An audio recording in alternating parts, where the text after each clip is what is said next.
खेतों के नज़दीक जरूरी इंफ्रास्ट्रक्चर को विकसित करने के लिए भी मेरी सरकार अभूतपूर्व स्तर पर निवेश कर रही है। 1 लाख करोड़ रुपए के कृषि इंफ्रास्ट्रक्चर फंड के अंतर्गत हजारों परियोजनाओं को मंजूरी दी गई है। मेरी सरकार ने खाद्य तेल में आत्मनिर्भरता को ध्यान में रखते हुए 11,000 करोड़ रुपए की लागत से national mission on edible oil palm की शुरुआत भी की है। सरकार ऑर्गेनिक खेती, प्राकृतिक खेती और क्रॉप डाइवर्सिफिकेशन जैसे विशेष प्रयास भी कर रही है। यह आप सभी की जानकारी में है कि संयुक्त राष्ट्र ने वर्ष 2023 को इंटरनेशनल ईयर ऑफ मिलेट्स के रूप में घोषित किया है। मेरी सरकार इंटरनेशनल ईयर ऑफ मिलेट्स को देश के किसानों, self help groups, FPOs, food industry और जन सामान्य के साथ मिलकर व्यापक स्तर पर मनाएगी। मेरी सरकार वर्षा जल संरक्षण के लिए भी गंभीरता से काम कर रही है। देश में रेन वाटर हार्वेस्टिंग इंफ्रास्ट्रक्चर के निर्माण और पारंपरिक जल स्रोतों के जीर्णोद्धार के लिए विशेष अभियान चलाए जा रहे हैं। प्रधानमंत्री कृषि सिंचाई योजना के तहत विभिन्न परियोजनाओं और अटल भू जल योजना की मदद से देश में 64 लाख हेक्टेयर सिंचाई क्षमता विकसित की गई है। नदियों को आपस में जोड़ने की योजनाओं पर भी सरकार ने काम आगे बढ़ाया है।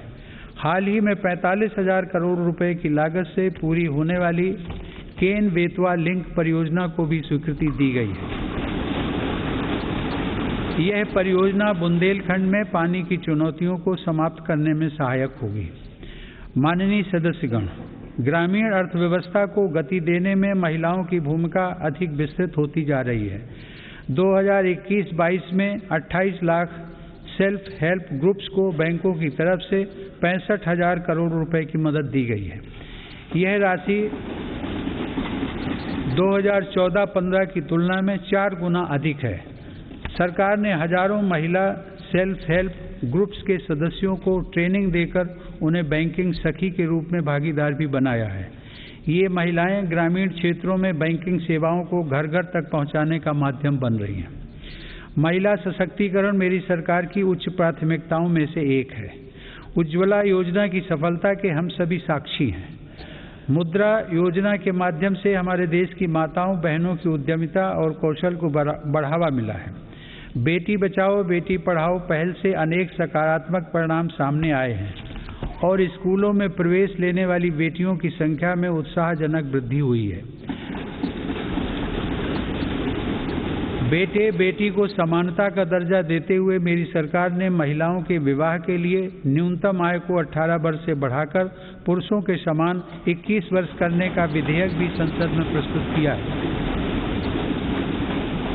सरकार ने 3 तलाक को कानूनन अपराध घोषित कर समाज को इस कुप्रथा से मुक्त करने की शुरुआत की है। मुस्लिम महिलाओं पर केवल मेहरम के साथ ही हज यात्रा करने जैसे प्रतिबंधों को भी हटाया गया है। वर्ष 2014 से पूर्व अल्पसंख्यक वर्ग के लगभग 3 करोड़ विद्यार्थियों को छात्रवृत्तियां दी गई थी, जबकि मेरी सरकार ने वर्ष 2014 से अब तक ऐसे 4.5 करोड़ से अधिक विद्यार्थियों को छात्रवृत्तियां प्रदान की।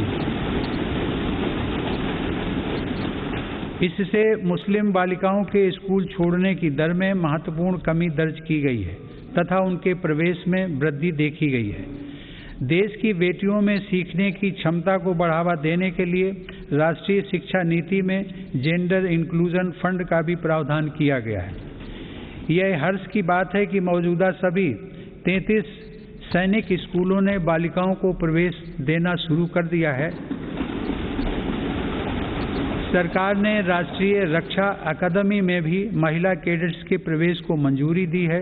महिला कैडेट्स का पहला बैच एनडीए में जून 2022 में प्रवेश करेगा। मेरी सरकार के नीतिगत निर्णय और प्रोत्साहन से विभिन्न पुलिस बलों में महिला पुलिसकर्मियों की संख्या में 2014 के मुकाबले दोगुनी से ज़्यादा बढ़ोतरी हो चुकी है। माननीय सदस्यगण, महान संत तिरुवल्लुवर ने कहा था, कक्कर्क कसड्डर कर्प वई कट्रिपिन निकर्क अद्दकर्क तगा। अर्थात एक व्यक्ति जो कुछ भी सीखता है वह उसके आचरण में दिखाई देता है। आत्मनिर्भर भारत के संकल्प व सामर्थ्य को आकार देने के लिए मेरी सरकार देश में नई राष्ट्रीय शिक्षा नीति लागू कर रही है। राष्ट्रीय शिक्षा नीति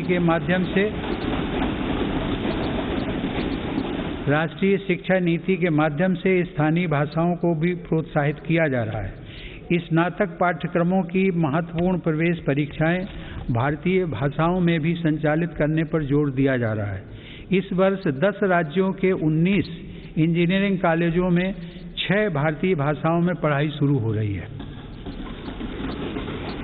स्किल इंडिया मिशन के तहत ITI, जन शिक्षण संस्थान और प्रधानमंत्री कौशल केंद्रों के जरिए पूरे देश में 2.25 करोड़ से अधिक युवाओं का कौशल विकास हुआ है।